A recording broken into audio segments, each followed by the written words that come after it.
And we're continuing with the 11th chapter of David Copperfield. David is cleaning bottles during the day at Birdstone and Grinby's and living in the evenings with the Micawber family. And Mrs. Micawber has just told him that there is some service that he can do for her.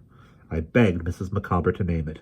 "I have parted with the plate myself," said Mrs. Micawber, "but there are still a few trifles that we could part with. Mr. Micawber's feelings would never allow him to dispose of them, and Cricket," this was the girl from the workhouse, "being of a vulgar mind, would take painful liberties if so much confidence was reposted in her. Master Copperfield, if I might ask you—" I understood Mrs. Micawber now, and begged her to make use of me to any extent. I began to dispose of the more portable articles of property that very evening, and went on a similar expedition almost every morning before I went to Birdstone and Grinby's. At last, Mr. Micawber's difficulties came to a crisis, and he was arrested early one morning and carried over to the King's Bench prison in the Borough. He told me as he went out of the house that the god of day had now gone down upon him, and I really thought his heart was broken, and mine too, but I heard afterward that he was soon seen to play a lively game of skittles before noon. On the first Sunday after we had taken there, I was to go and see him, and have dinner with him. Mr. Micawber was waiting for me within the gate, and we went up to his room, top story but one, and cried very much. He solemnly conjured me, I remember, to take warning by his fate, and to observe that if a man had £20 a year for his income, and spent £19, 19 shillings and sixpence, he would be happy, but if he spent £20 one, he would be miserable. After which he borrowed a shilling of me for porter, gave me a written order on Mrs. Micawber for the amount, and put away his pocket handkerchief and cheered up.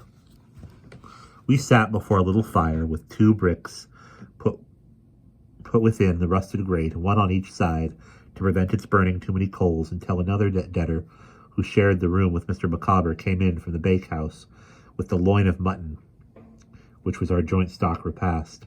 Then I was sent up to Captain Hopkins in the room overhead with Mr. Micawber's compliments, and I was his young friend, and would Captain Hopkins lend me a knife and fork. There was something gipsy-like and agreeable in the dinner, after all. I took back Captain Hopkins' knife and fork early in the afternoon, and went home to comfort Mrs. Micawber with an account of my visit. She fainted when she saw me return, and made a little jig of egg hot afterwards to console us while we talked it over. I don't know how the household furniture came to be sold for the family benefit, or who sold it, except that I did not. Sold it was, however, and carried away in a van, except the bed, a few chairs, and the kitchen table. With these possessions we encamped, as it were, in the 2 parlours of the emptied house in Windsor Terrace, Mrs. Micawber, the children, the orphan, and myself, and lived in those rooms night and day. I have no idea for how long, though it seems to me for a long time. At last Mrs. Micawber resolved to move into the prison, where Mr. Micawber had now secured a room to himself. So I took the key of the house to the landlord, who was very glad to see it, and the beds were sent over to the King's Bench, except mine, for which little room was hired outside the walls of the neighbourhood of the institution, very much to my satisfaction, since the Micawbers and I had become too used to one another in our troubles to part.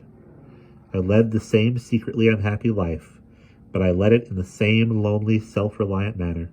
The only changes I am conscious of are, first, that I had grown more shabby, and secondly, that I was now relieved of much of the weight of Mr. and Mrs. Micawber's cares, for some relatives or friends had engaged to help them at their present pass, and they lived more comfortably in the prison than they had lived for a long while out of it. Mrs. Micawber informed me that her family had decided that Mr. Micawber should apply for his release under the Insolvent Debtors Act, which would set him free, she expected, in about 6 weeks. "And then," said Mr. Micawber, who was present, "I have no doubt I shall, please heaven, begin to be beforehand with the world, and to live in a perfectly new manner, if, in short, if anything turns up." And that is the end of chapter 11.